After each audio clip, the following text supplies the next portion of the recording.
sarung tangan.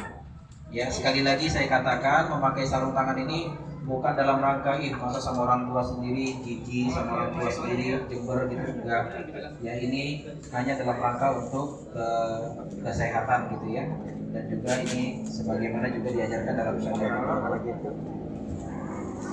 Ya.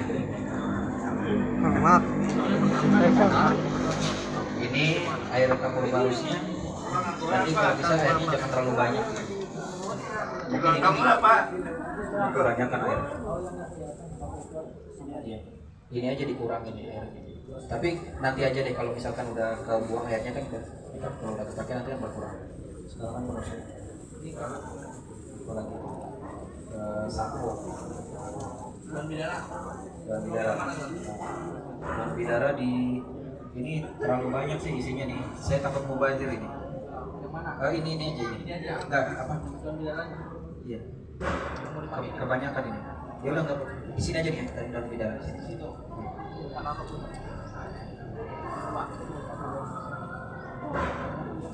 Ya cukup. Ya pertama kalau misalkan daun bidaranya sudah halus seperti ini, tinggal kita campurkan saja. Kan di gini di kocok-kocok itu. Kalau misalkan dia masih berbentuk daun, tinggal kita ambil daunnya, kita remes-remes gini, kemudian kita campurkan ke air. Nah ini sabunnya sabun apa nih? Sabun patang apa sabun cair? Nah ini disingkirin dulu, ini juga disingkirin, ini waslap, satunya disimpan dulu.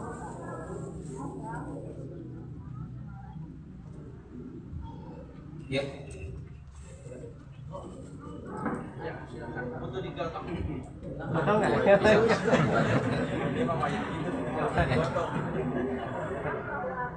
Sama mandi barang.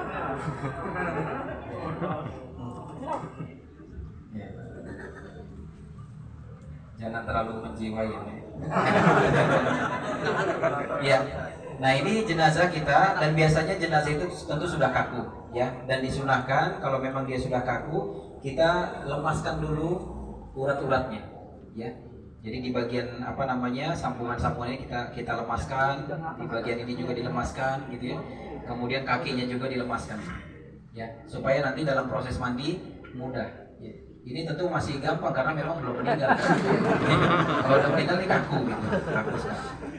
Nah biasanya posisi tangan kan seperti ini. Walaupun memang ada sebagian kaum muslimin dan bahkan kebanyakan kalau meninggal tangannya begini. Sebenarnya tidak ada dalil seperti itu, pada asalnya seperti ini. Tapi kalau seandainya khawatir nanti jadi ribut di keluarga karena ada sebagian orang yang berpahaman harus begini, ya sudah nggak apa-apa. Cuma jangan sampai kemudian yang kiri di atas, kanan di bawah. Alasannya kalau sholat kanan yang di atas, kalau meninggal kiri di atas, ini juga nggak benar. Nah ketika pertama sekali, mana dua orang yang bantu saya? Bapak, satu lagi antum. Ya, jadi pertama sekali ya kita bantu, kita angkat bagian sini. Nah, awas jangan sampai ngalangin sana. Ya, kita angkat sini sedikit sambil perutnya ditekan sedikit. Ya, jangan terlalu kencang juga, dikit. Nah, kemudian ada tim lain yang kemudian membersihkan kotorannya. Kan ini kan ketika ditekan kotorannya keluar. Ya, makanya di sini cukup dulu, turun dulu. Posisinya ketika kalau misalkan mejanya seperti ini, ya kalau bisa nih bagian ininya keatasin sedikit, tidak menghalangi lubang anusnya. Jangan terlalu berlebihan, dikit aja.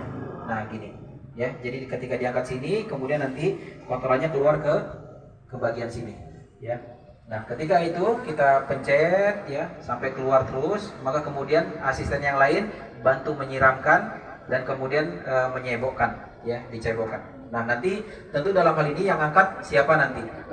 Antum misalkan angkat, coba silakan angkat. Dan kemudian ini untuk bagian waslapnya, karena nanti posisinya untuk nyebokin, ya pakainya di sebelah kiri. Ya diangkat, antum bagian sebelah sana coba. Ya, enggak antum di sini.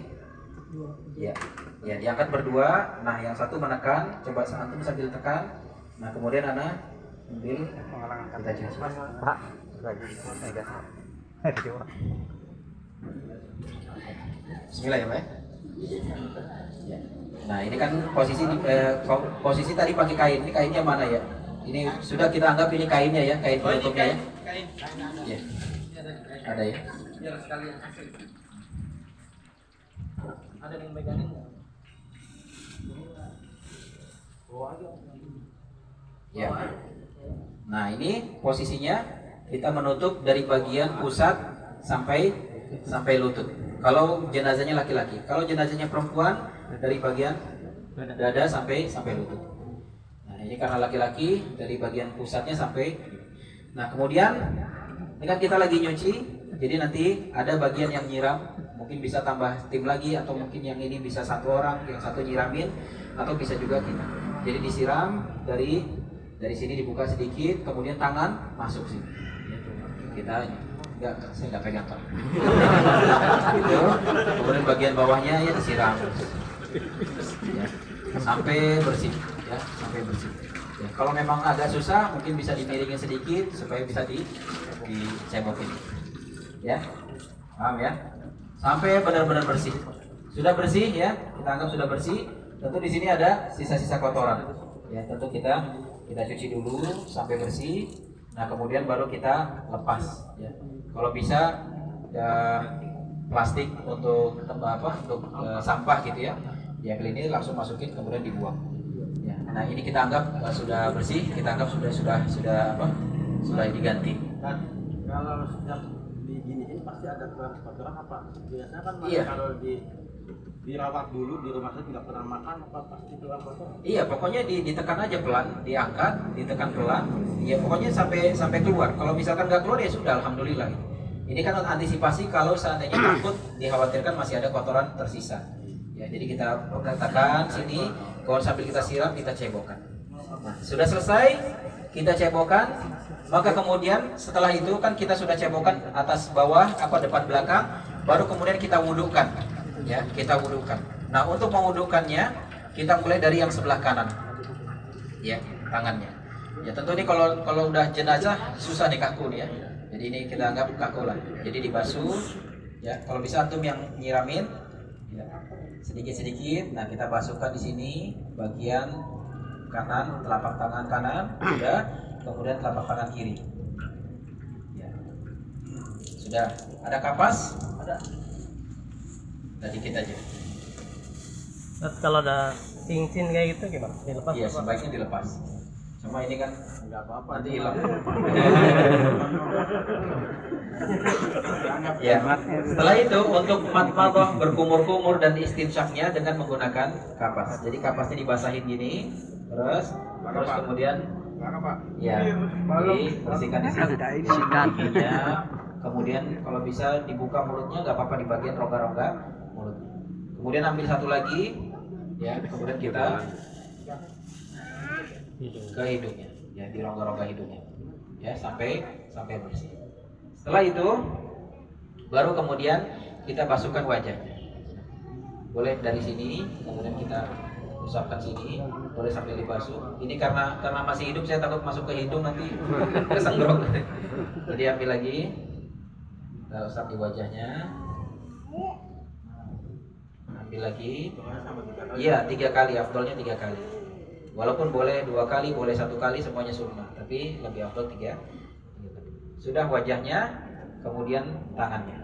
Ya, dialirkan dari ujung jari. Ya, walaupun ya kanan ini ya. Ya. Dari ujung jari dialirkan, kemudian sampai ke siku. Lagi yang kedua, kemudian lagi 3. Ya. Kemudian yang kiri.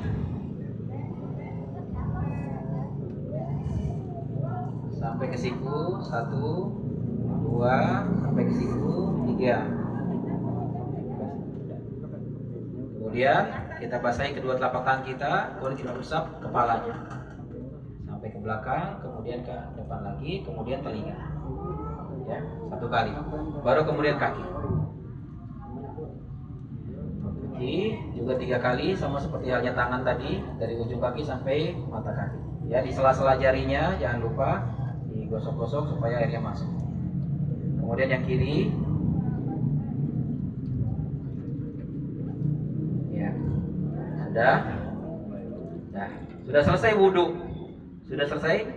Dan sekarang tinggal bagian kepalanya dikeramasin dulu kepalanya. Nah, untuk Malahnya dari awal aja. baca basmalahnya dari awal tadi. Ketika mau memulai mewudukan, kita sudah baca Bismillah dan juga kita sudah menghadirkan niat tadi, ya. Nah, kemudian kita sekarang membasuh kepalanya. Kepalanya pakai daun sidr, pakai air sidr, pakai air sidr. Ya, daun bidara. Kalau tadi kita mencebokkan dan mewudukan pakai air yang biasa. Sekarang ya kita angkat sedikit, ya, kemudian kita tuangin. Beneran ini. Cuma bedanya jenazahnya mau. Daun bidara harus ganjil nggak? Hah? Daun bidaranya harus ganjil nggak? Ya secukupnya aja. Tapi kalau memang ya dia berbentuk daun, ya sebaiknya dibuat bilangan yang ganjil. Ya 7 lembar atau lebih. Dah cukup. Terus nanti disampaikan benerin kan Pak? Beneran ya Pak? Ini nggak ada sampan lagi. Tadi pagi udah mandi Pak? Ya. Nah kita bersihkan ya, pokoknya kalau kayak kita sampoan untuk sendiri ya. Yang bersih sampai bersih. Setelah itu disiram lagi. Iya, pakai air bidara lagi. Pakai air bidara. Pokoknya proses mandi pakai air bidara. Air putihnya udah tadi untuk nyebokin sama wudhu. Air bidara. Nah, sampai benar-benar bersih. Nah, sudah. Sudah. Ya. Sudah bersih. Baru setelah itu kita membasuh bagian kanannya dulu. Bagian kanan ya, ini bagian kanan. Boleh digeser ke sana. Enggak, maksudnya airnya biar antum gampang. Ada sebagian masyarakat yang mengatakan jatuhan ini jangan sampai kena itu, Ustaz. Artinya jadi mustamal. Enggak ya? Enggak. Itu ada pembahasan insyaallah dalam masalah apa? Air mustamal. Iya. Enggak, jangan dimiringin dulu. Kita siram dulu airnya. Kanan siram. Ya, siram sebelah kanan dulu. Terus sebelah kanan, terus sampai sini. Terus. Ya. Terus. Nah, kalau untuk bagian bawahnya, ayo antum bagian apa? Siram dibuka, jangan sampai kebuka kelihatan. Jadi antum masukin tangan ke dalam. Nah, disiram. Terus sampai di bawah. Nah, sudah disiram, kalau memang ada sabun, ya kita sabunin. Ya, kita sabunin. Ya, boleh pakai yang batang, boleh pakai yang Gosok kayu. lo. Ya, kita gosok-gosok di tangannya, di ketiaknya, ya. Kemudian semua sampai perut, sampai pahanya, sampai kakinya disabun. Ya sama kayak ketika kita mandi. Sabun, sudah disabun, daki-dakinya sudah copot, disiram lagi. Siram, terus siram sebagian sini.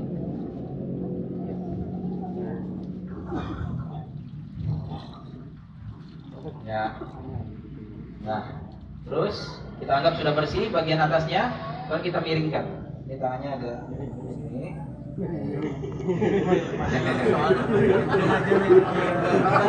Nah, ketika dimiringin, ini kan posisi tersingkap ya, hati-hati lah, jangan sampai tersingkap. Jadi perhatiin, ya. Ya, pokoknya perhatiin jangan sampai aurat terbuka. Terus disiram lagi bagian belakangnya. Terus bagian belakang sampai ke bawah. Kemudian kita sabun lagi bagian belakangnya. Sabun. Terus sampai ke sini, sampai ke bagian sini, terus sampai ke kaki. Terus disiram. Terus sampai busa-busanya hilang. Sampai daki-dakinya hilang. Lagi di sebelah sini. Dah. Ya, kita balikan lagi. Ini berarti udah selesai sebelah kanan. Sudah selesai sebelah kanan, tinggal sebelah kirinya sama seperti sebelah kanan tadi.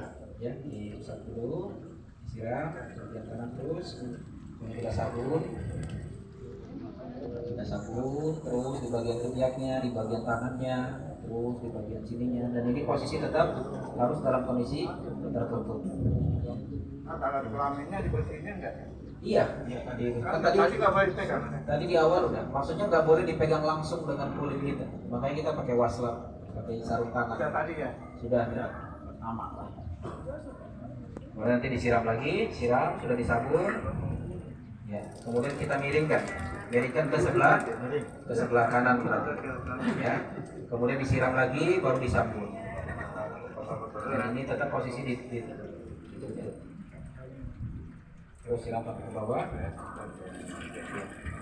Terus kita sabun lagi, gosok-gosok di sela-sela ketiaknya, di kakinya, di paha, di betis semuanya sampai ke kaki. Terus disiram lagi sampai bersih.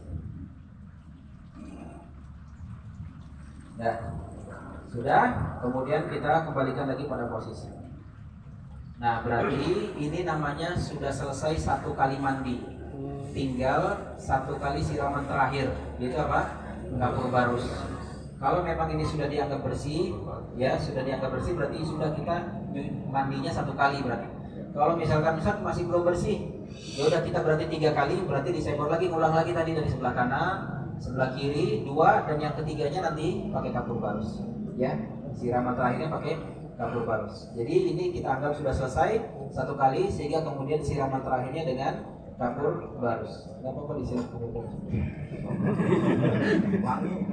Kan kalau mau mandinya dipakai sama anak-anaknya boleh nggak? Iya, sebenarnya sih saya tidak menyarankan. Cuma kadang ada sebagian adat kita itu ya dalam rangka bakti sama orang tua, ayo mandinya di pangku gitu kan. Justru itu menyulitkan nantinya, susah. Bahkan saya pernah ikut memandikan jenazah yang kemudian jenazahnya ini di pangkuan anak-anaknya berderet gitu. Sampai muntah-muntah anaknya.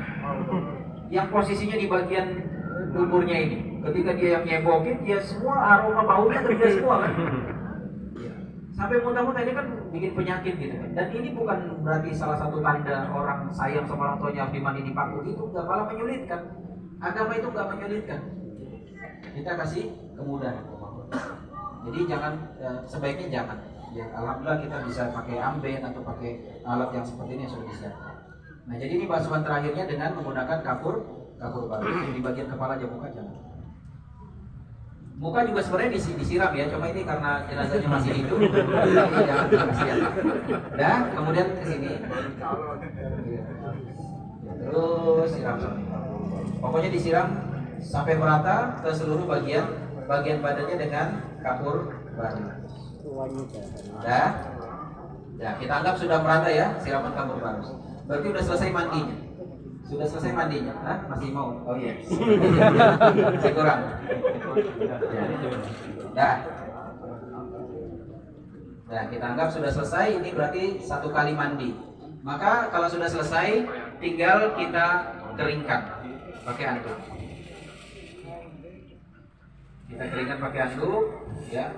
Yang pertama tentu bagian kepalanya dibersihkan. Bersihkan telinganya, kemudian badannya ini gimana? Badannya masih basah. Apa ya? Kemudian untuk bagian ini dulu yang terbuka dulu. Nah, adapun bagian dalam sini, walaupun kita andukin karena dia kainnya masih basah, kan dia akan tetap basah di bawah. Makanya ada tim lagi yang pegang itu. Ya. Kalau kukunya gimana? Iya, nanti insya Allah setelah ini kita jelaskan. Nah, ini dipegang, untuk pegang bagian sini, ya. Jadi caranya hati-hati tetap dalam posisi ketutup dan jangan sampai terlihat bahkan oleh kita yang memandikan. Jadi ini sambil dibersihkan, sambil ini dirobak. Dan terus ini sambil ke bawah, kain bersihnya ke bawah. Nah, ini sambil dilap, dikeringkan. Nah, itu udah selesai. Kemudian boleh misalnya kita langsung bawa ke tempat pemakaman. Nah, tetapi dalam hal ini pada asalnya ada sebagian ulama mengatakan sebaiknya kalau memang ada sunnah-sunnah fitrah bagi dia yang belum terlaksanakan, maka boleh dilakukan dulu. Misalkan ada bulu ketiaknya masih panjang, boleh dicukur dulu bulu kemaluannya atau mungkin kuku. Tapi untuk bulu kemaluan sebaiknya jangan. sebagai jangan karena khawatir kalau kita mau nyukur ya harus melihat kan gitu kan. Iya, paling tidak oleh pasangannya, oleh istrinya boleh gitu kan, atau ketika yang meninggal perempuan oleh suaminya. Tapi oleh selain itu sebaiknya jangan. Anaknya juga nggak boleh, nggak boleh. Ya, menyentuh nggak boleh, melihat juga nggak boleh, kecuali oleh pasangannya. Sehingga kemudian para ulama katakan udah cukup mencukur kumisnya atau bagian kukunya saja. Karena bagian ketiak juga susah kan, karena udah kaku mau diginiin juga susah. Itu dilakukan setelah mandi ya. Iya, boleh setelah mandi, boleh sebelum mandi bebas. Ya, atau di saat mau mengkafani. Karena ada sebagian ulama mengatakan ini potongan kuku yang sebaiknya ikut dimasuk dalam kain kafannya. Ada sebagian ulama yang mengatakan ya gak apa-apa, nggak harus seperti itu. Makanya dalam hal ini kalau kita mau amannya, ya udah nanti dipotong kukunya di saat ingin mengkafankan, supaya nanti kukunya langsung masuk di sini. Seperti itu ya. Nah, sekarang kita sudah selesai, kita ke tempat pemasangan kafan. Beda lagi, Beda lagi orangnya.